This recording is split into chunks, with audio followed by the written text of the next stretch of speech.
Hi, everybody. Welcome to the Kimberly Cloud Show. I am your host, Kimberly Cloud. Today, I have two special guests here for the show today. Can you go ahead and announce to the world, starting with Todd, who you are and where you're calling from? Absolutely. So my name is Todd Medema, and I'm calling from Pittsburgh, Pennsylvania. And you too, Dr. Waldman. Hi, I'm Dr. Larry Waldman, a semi-retired clinical forensic psychologist speaking to you from Phoenix, Arizona.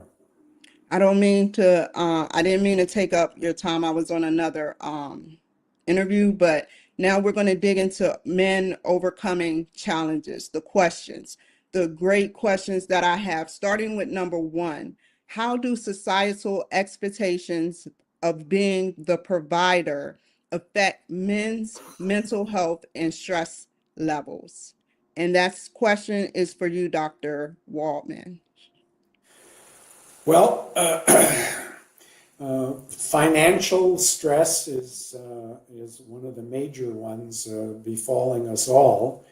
It's certainly one of the major reasons that marriages are under a lot of duress.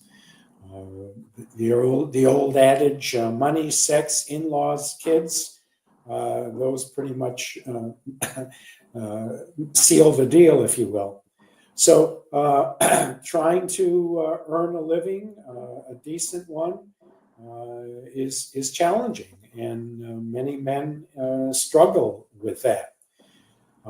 Now, it's changed of late, of course, because in the last couple of decades, the wife now is also part of the equation, where she is earning a living as well. But working that out again creates other issues, like who picks up the kids and who's responsible for what, and things of that nature. My wife taught fourth grade for 30 years, while I ran a practice for 45 years, and so on. But there's a lot of planning that has to go into it. And early on, of course, it was challenging until I got my practice moving. In fact, one very quick story, and then I'll hand it off. Early on, when I started my practice, we had our first son. I now have two. He was about maybe 2 or so. And I came home right around dinner time, and he was in his high chair, and my wife was in the other room. And I walked in and I said, "Hey, bud." And he turns around and says, "Daddy, any new referrals?" Because he had obviously heard his mother ask that question every time I came home. He figured that's the new greeting, so it was interesting. Fortunately, It got much better than that after a while. Very intelligent 2-year-old. Yes. And how about you, Todd? Yeah, it's always funny how kids have just this way of picking up on things that we don't notice because it's just part of our lives. For me, I actually had to confront this pretty directly last year. I had been working at Tesla for 4 years, dream job, working on the Tesla Megapack battery to advance clean energy. And then Elon laid off a significant portion of the company. I was affected by that. Sorry to hear that. Thank you. It really made me kind of confront for the first time in my life of like, hey, there's all these expectations that you don't notice when you have a job, but the moment you lose that job, you're kind of like, who am I? It's even in these little details, like you go to a party and the first thing someone asks you is like, well, what do you do? And if you have a job, you're just like, whatever, this is my job. But the moment that you don't have an answer to that, it's just so uncomfortable. And it's so baked into all of these little interactions with kids, with friends.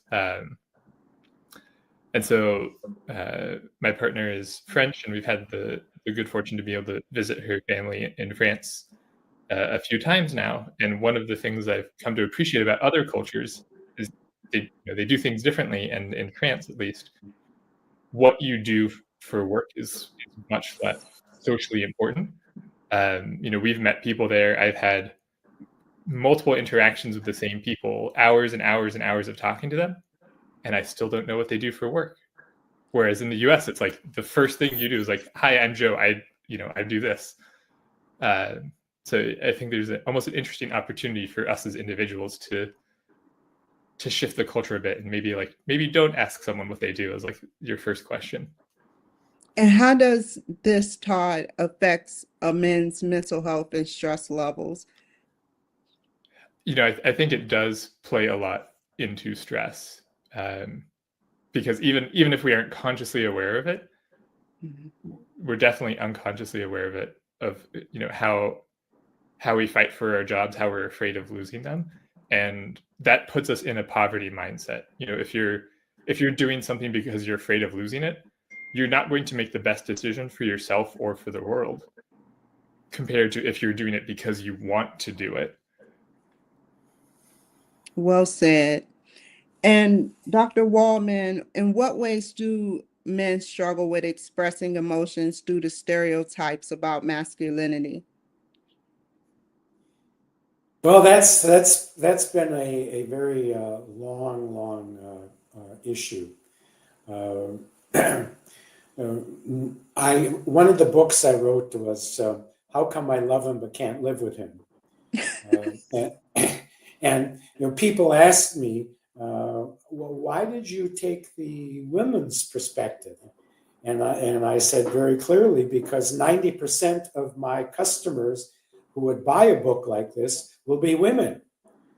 So women are much more in touch with their mental health than our men. It's just that way.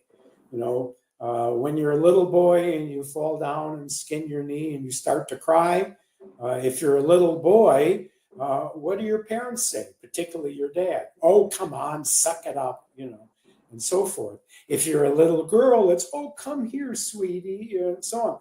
So it's a whole different thing.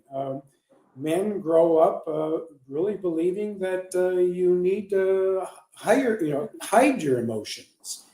And so what ends up happening is when we do emote, it's usually in the form of a tantrum or a yell or a shout or something of that nature. Unfortunately, most males are very reluctant to see a therapist, to engage in marital counseling, and so on. I can't tell you how many times I've sat in front of a woman who's complaining about her marriage, and I said, "Well, bring in hubby," and she goes, "No, there's no way that's going to happen. He's not going to talk to some stranger about his feelings," and so on. Now, sometimes we got around that by working with the wife and improving things, and finally he might come in saying, "Well, you must be okay because things have never been better." Well, that's because she's working. Now it's your turn, and so on. But yeah, it's true. By and large, men have a difficult time effectively knowing and sharing their feelings. Well said. And how about you, Todd? In what ways do men struggle with expressing emotions due to stereotypes about masculinity? Yeah.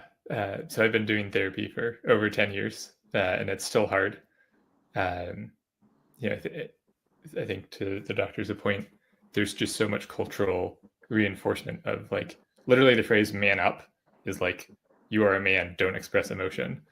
And so we're just constantly being reinforced with this idea. But one of the things that I've learned in therapy that I am still working on, but try to remind myself, is that emotions actually make us more powerful, not less. These portrayals often are like, "Oh, you're expressing emotion, you're weak, don't do that." But especially in the modern world where we're like not under threat of a tiger eating us, the real profound threats to our life are actually social and emotional. Being laid off from your job, or like being divorced by your partner, or rejected by your social group. And these require emotional attunement. Not like, I wouldn't say emotional strength. Like, it's not about being big. It's about being vulnerable and paying attention to the other people. And so, yeah, I keep trying to remind myself that like that the modern strength, the modern power in this world comes from not like physical strength and stoicism, but from being vulnerable and connecting with people. Well said. I think personally, I'm not a man, but I think y'all go through a lot trying to mask the emotions that y'all hold. Y'all have to outburst and show them in a different perspective. And I was listening to everything y'all said. So number 3, how does workplace competition or pressure to succeed impacts men's self of identity? I'm gonna start with you, Dr. Waldman. Well, it's an interesting one. Again, as Todd mentioned, we put our work, our position as a major part of our identity. It is interesting, and it does kind of follow gender, because if you ask a man, just like Todd said, who are you? The person will usually say, well, I do this. If you ask many women, who are you? They'll say, well, I'm a wife, I'm a mother, and so on. So they see it differently. So it is part of, for many men, part of their identity. And as Todd mentioned, when let's say you have a failure in your job, or you get terminated or laid off or whatever, it's not just, oh gee, I don't have a job right now, I need to find another one. It's like, part of my identity is gone. I'm not as good a person as I was previously, even though there were extenuating circumstances that led to your dismissal. You take it as a personal affront. It's something that that men have always struggled with. And let's face it, I mean, if we take it back all the way to the beginning, in the caveman days, remember, it was the cave woman who stayed in the cave with the kids and cooked whatever dinner, and it was the man who was out there, hunting and gathering and bringing it in. So that still stays with us. It's, I think, almost part of our DNA. Well said. And Todd, how does the workplace competition or pressure to succeed impacts men's sense of identity? Yeah, work is important to men for their identity. And I think we oftentimes maybe feel like the competition and the striving to succeed is almost a way to protect ourselves. It's like, if we push harder, then we're safer. If we get higher in our career ladder, if we have more money, if we're working these longer hours, we are safer. And that's true to an extent, but I think very often it turns into almost like a workaholic reflex of this like addiction to just a little bit more, to create a little bit more safety.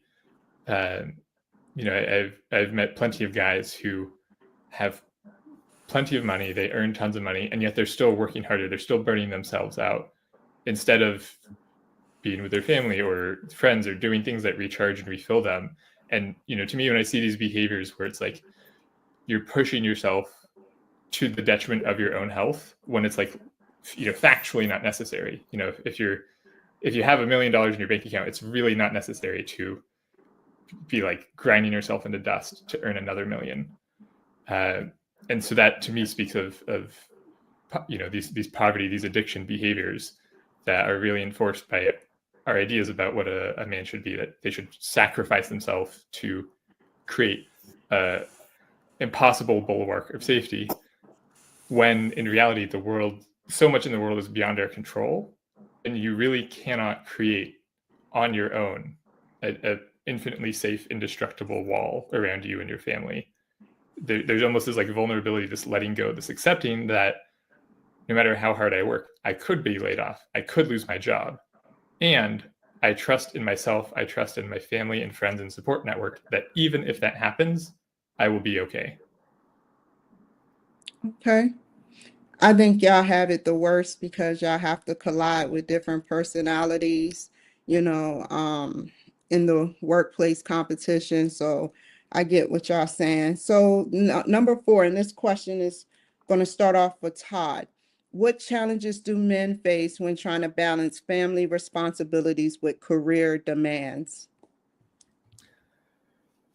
It's real. And I think women face this too, especially now that women are participating more in the workforce. Obviously, there's, the cultural background for each gender. But I was actually just talking about this with my partner, this idea that pretty much up until our generation, there was a pretty standard script of how things would go. Man goes out to hunt, woman takes care of the family. But in the past few decades, we've come to realize that it doesn't have to be that way, which is fantastic, because there are plenty of women out there who want to, work hard, have an amazing career. There are plenty of guys out there who want to stay home and take care of their kids, but there's not a clear script. And so each couple is figuring this out on their own, and it's scary. Yeah. Okay. And how about you, Dr. Waldman? Well, well said. I think it's important that we recognize where a lot of this comes from, of course, and that is, kids learn the first 5, 6, 7, 8 years of their lives from their 2 major teachers, their mom and their dad. And as far as they're concerned, that's it. It's not like they're looking up on Yelp or I used to say the encyclopedia. Now they don't do that anymore. But trying to find out what's real. They just believe what they see. You see, and so a lot of this it flows downhill, if you will. And so if the little boy sees his dad going to work, coming home, and then sitting on a lounge chair, have a beer while mom is cooking dinner and taking care of the kids and so forth, as far as he's concerned, that's the way it's supposed to be, and so on. Whereas the little girl, of course, looks at that, and as far as she's concerned, that's what she expects too, and so on. And so we have to understand that as parents, we're teaching them many times without directly instructing them, but just by our actions. But of course, what we do want is a balance. That yes, you've got a job to do, of course, and you've got to support the family, but at the same time, you need to interact with them. It's a good thing for dads, to put their kids to bed, to spend time with them, and very importantly, to show your kids that you respect and appreciate and care for your partner. Because here again, what do these kids learn about as far as marriage is concerned? Everything that you're doing that first decade or so of that child's life is being imprinted in that child. They don't know any better. They don't know what's good or bad, right or wrong. All they know is this is it. And that's pretty much what they're going to follow. And then some poor souls, of course, then have to undo it for the rest of their lives. Well said. Yes, well said. So, Todd, tell me, how do issues around body image and physical appearance affects a man's self-esteem?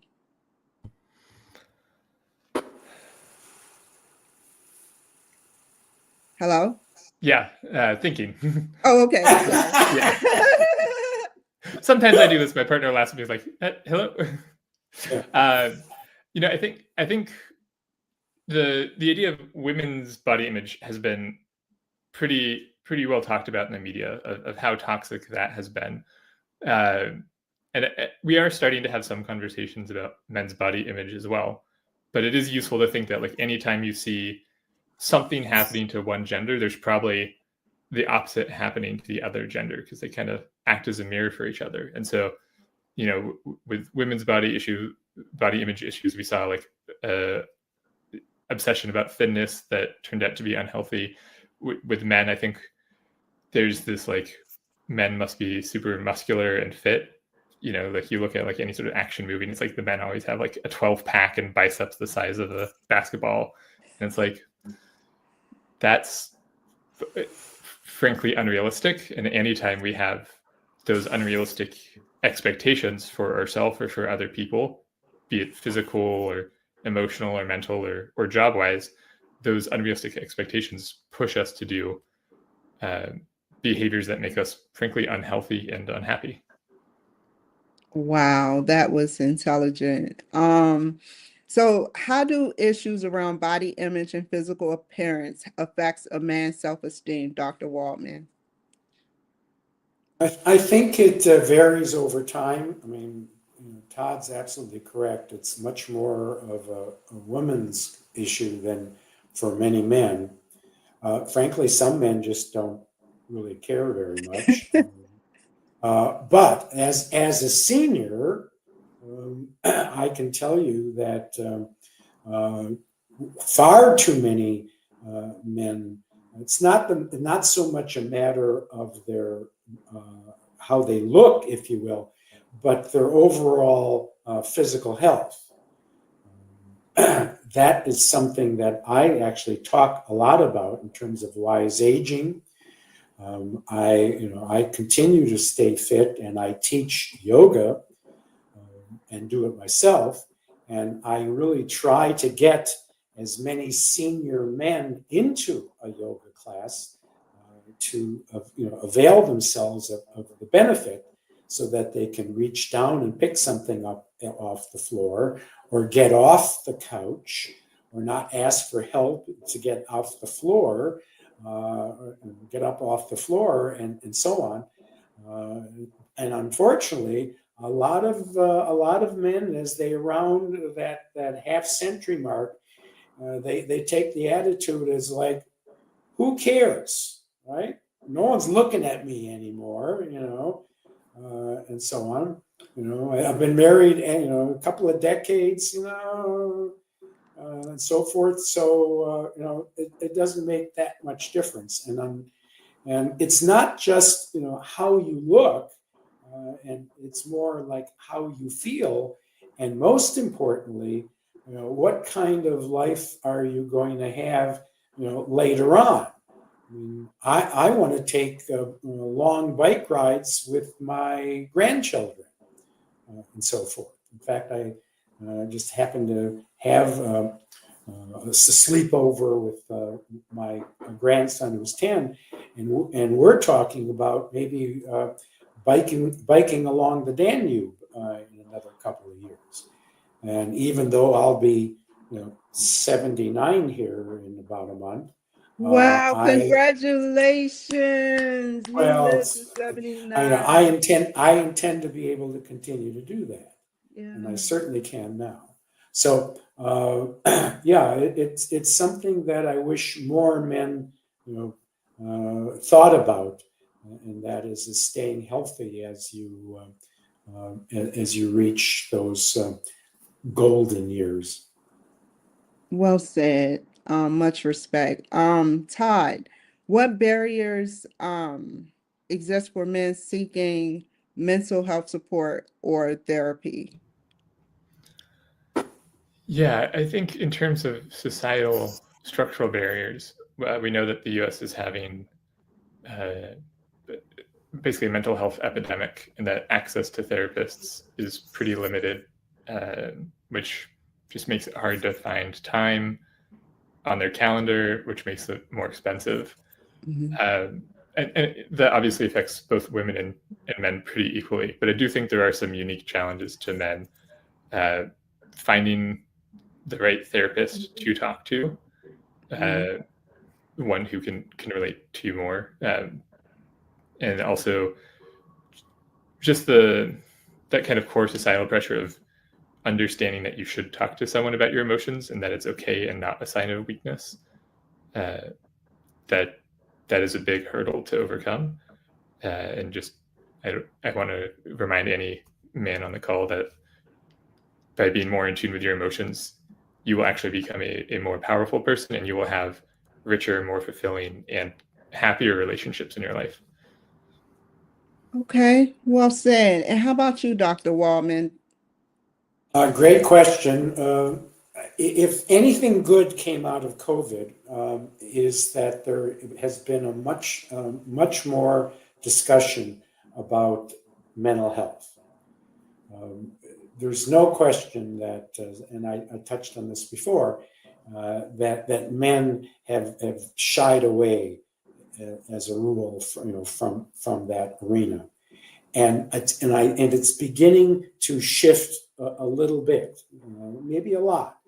I'm especially thankful for this. I think Michael Thomas, the Olympic swimmer, he's gone on television and advertised, for men seeking mental health services. That's fabulous. He's the only one, and he says, I've suffered with depression, and I sought therapy, and it was helpful, and so on. So yes, I think the major block for most men regarding mental health is their own. Yes, because of COVID and the fact that there's been more attention paid to it, more therapists are busy, but if you find the right therapist over time, you should be able to get in there and get the help you need. Well said. I believe there's a stigma against men seeking mental health support or therapy only because men supposed to be the strong ones and the providers. So I understand exactly where y'all are coming from. So now, how can the people reach you, Todd? Yeah, so you can learn more about me and reach me at toddmedema.com, TODDMEDEMA.com. I have my contact information, my social media on there. Okay, and how about you, Dr. Waldman? My website is topphoenixpsychologist.com. You can also email me at LFW, that's my initials, at LarryWaldmanPhD.com. And my books are all on Amazon. Okay. There's actually 8 of them related to parenting, marriage,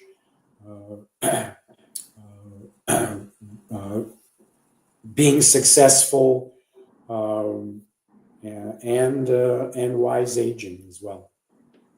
Okay, and stay on the line, you guys. I want to thank you guys for joining my show today. You take care, be safe, and I'll see you guys later. Bye. Never waste my time. You are I want.